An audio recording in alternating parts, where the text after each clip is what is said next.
or logical tools that allow this process to go forward. The most famous razor, and the one that certainly could use some application around here, is Occam's razor, named after William of Occam, a 14th century nominalist. Occam's razor says this: hypotheses should not be multiplied without necessity. Or, translated into common vernacular English, keep it simple, stupid. In other words, the simplest explanation is always to be preferred.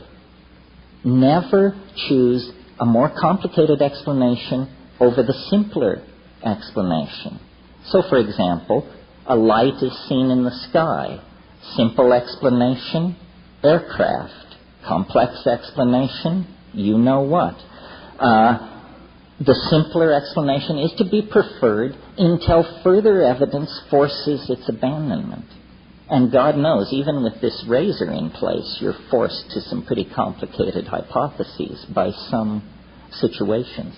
But if you will rely on your own intuition, the felt presence of immediate experience, and logical razors, another good one, I call this one the Gorbachev razor.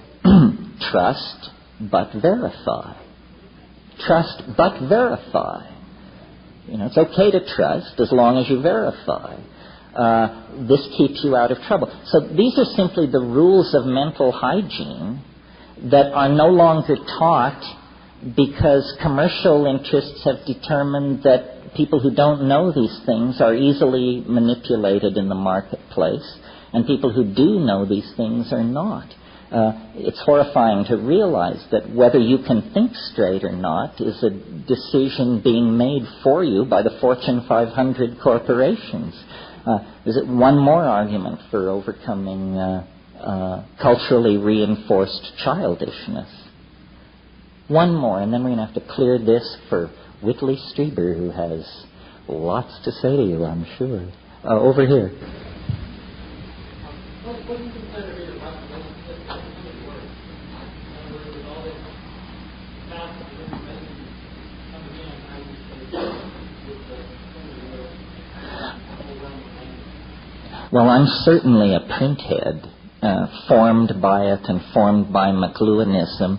I'm not an angry printhead. In other words, I don't like all this denouncing of youth and all this talk about cyber-driven illiteracy and all that. First of all, I don't think it's true.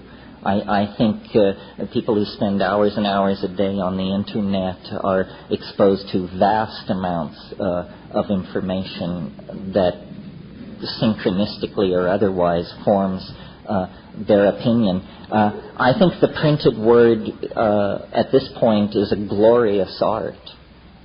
It's funny you should ask this question. Here it is, 1997. We have many things to celebrate this year in America, the mission to Mars, for example. But one thing we have to celebrate that probably hasn't been mentioned here today is American literature is alive and well. Thomas Pynchon has written a brilliant new novel, a novel that will make you proud to be a reader of English and an American, a novel called Mason and Dixon. Don DeLillo, a very different sort of writer, has written a brilliant end-of-the-century statement called Underworld. American art and letters is very healthy. And actually that leads me to the final thought that I want to leave you with, which is the way to react to all of this stuff is not to believe or to denounce or to... The way to relate to what is happening to us is to produce art.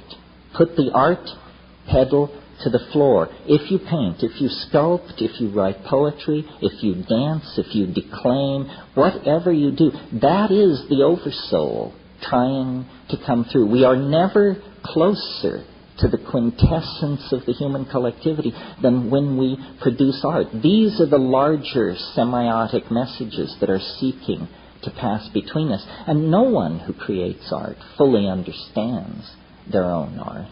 But if they create it out of honesty and from close to the bone, it can't fail to elevate.